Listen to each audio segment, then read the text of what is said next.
नमस्कार, मैं रहबर सी बारी। गाज़ा के हालात अत्यंत नाजुक हो चुके हैं। इज़राइल ने गाज़ा के लोगों को निर्देशित किया है कि 24 घंटे के अंदर अंदर दक्षिण क्षेत्र को खाली कर दिया जाए। दक्षिण क्षेत्र में लगभग 10 लाख लोग रहते हैं। आखिर ऐसे में ये 10 लाख लोग कैसे भागकर उत्तर की तरफ जा सकेंगे?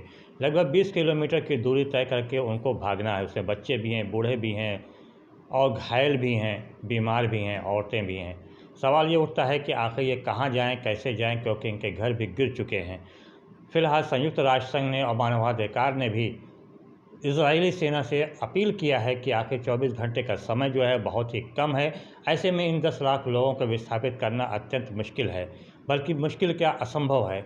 इस पर इजरायली सेना के प्रमुख ने ये भी कहा है, जो उन्होंने अपना बयान दिया, उसमें कहा कि हम जानते हैं कि 24 घंटे के अंदर 10 लाख लोगों को विस्थापित नहीं किया जा सकता। ऐसे में हम समय देने के लिए विचार कर रहे हैं।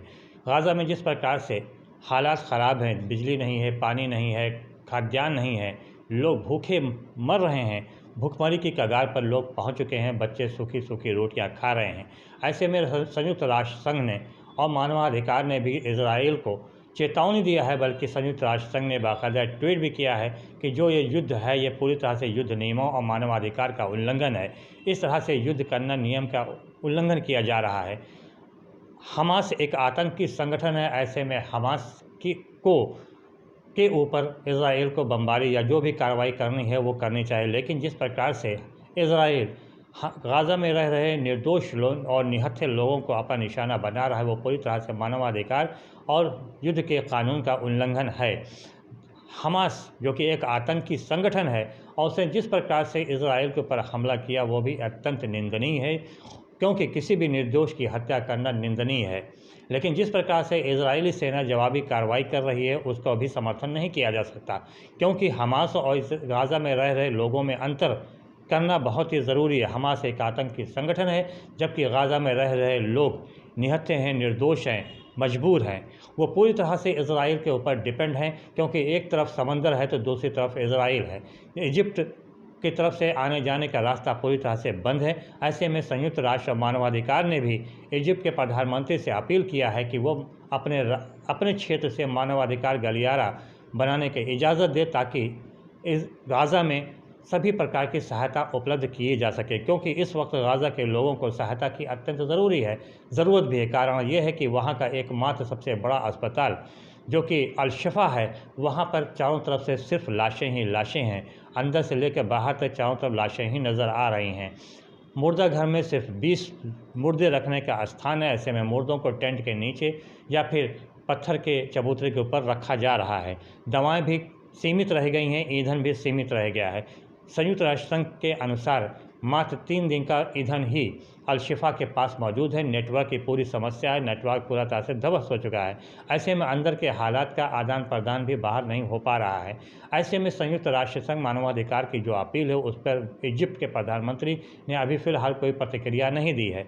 लेकिन उम्मीद की जा रही, जिस प्रकार से अमेरिका समेत कई अन्य देश फ़िलहाल इस बात पर सहमत हो गए हैं कि शायद कि गाज़ा तक सहायता, गाज़ा के लोगों को सहायता पहुँचाना ज़रूरी है, क्योंकि उसमें ज़्यादातर जो बच्चे हैं, महिलाएं हैं और बुज़ुर्ग हैं, वो घायल भी हो चुके हैं, जिन्हें फ़ौरन ही तत्काल ही सहायता की ज़रूरत है। इस बीच भारत ने भी अपना रुख साफ कर दिया। उसका कहना है कि जिस प्रकार से हमास ने हमला किया वो पूरी तरह से निंदनीय है। हमास एक आतंकी संगठन है, इसका समर्थन कतई नहीं किया जा सकता। लेकिन फ़िलिस्तीन के हक़ के अधिकार को, जो अधिकार है, उसका हक़ है, उसको भी नज़रअंदाज नहीं किया जा सकता। उसके हक़ को, उसका अधिकार को, उसकी भूमि को फ़िलिस्तीनियों को मिलना ही चाहिए। ये सिर्फ भारत का ही रुख नहीं, बल्कि जितने भी देश हैं सभी का रुख है। बहरहाल इजराइल फ़िलहाल कुछ कहने को तैयार नहीं, कुछ मानने को तैयार नहीं। इजराइल का सबसे बड़ा अखबार और पुराना अखबार हारिस कहता है कि ने साफ तौर पर अपने ही प्रधानमंत्री पर सवालिया निशान खड़ा कर दिया है, और उसने सीधे तौर पर लिख भी दिया है कि इजराइल के प्रधानमंत्री न सिर्फ सनकी हैं, बल्कि अपराधी और भ्रष्टाचार में पूरी तरह से डूबे हुए हैं। बल्कि यहाँ तक हारिस ने सवाल खड़ा कर दिया कि जिस प्रकार से हमास ने इसराइल पर हमला किया वो पूरी तरह से निंदनीय है और हमास एक आतंकी संगठन है। लेकिन जिस प्रकार से इजरायली सेना गाज़ा के निहत्थे और निर्दोष लोगों पर हमला कर रही, कार्रवाई कर रही, उसकी भी निंदा की जानी चाहिए। हिसार ने यह भी लिखा है कि गाज़ा के लोगों को जिस तरह से बिजली, पानी, खाना, दवाएं सब बंद कर दी गई हैं, वो पूरी तरह से आकृत है, पूरी तरह से गलत है और ये मानवाधिकार का उल्लंघन है। वहाँ के लोगों को न सिर्फ खाने की ज़रूरत है बल्कि ईंधन, पानी और भोजन की भी ज़रूरत है, उनको दवाओं की ज़रूरत है। इसलिए सभी देशों को मिलकर इस तरह ठोस कदम उठाना चाहिए।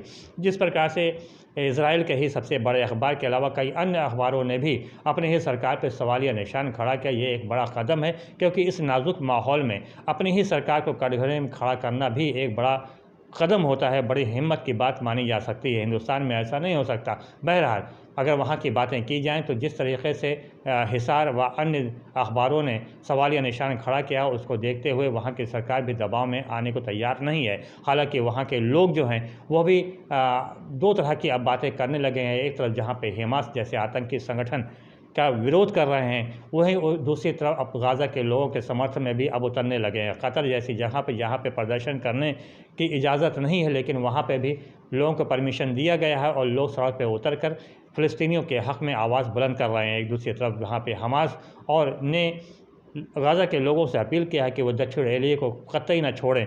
ये इजराइल की एक गीदड़ भभकी है। दूसरी तरफ हिजबुल्लाह और हमास ने मिलकर ये चैलेंज किया है इजरायली सेना को कि अगर हिम्मत हो ज़मीनी लड़ाई करके दिखाओ, हवाई हमला न करो बल्कि ज़मीनी लड़ाई करके दिखाओ। बहरहाल कुछ भी हो ना, हालात अत्यंत नाजुक हैं और ख़ास तौर से सबसे ज़्यादा जो गाज़ा के 20 लाख लोग हैं उनके लिए मुसीबत ही मुसीबत है।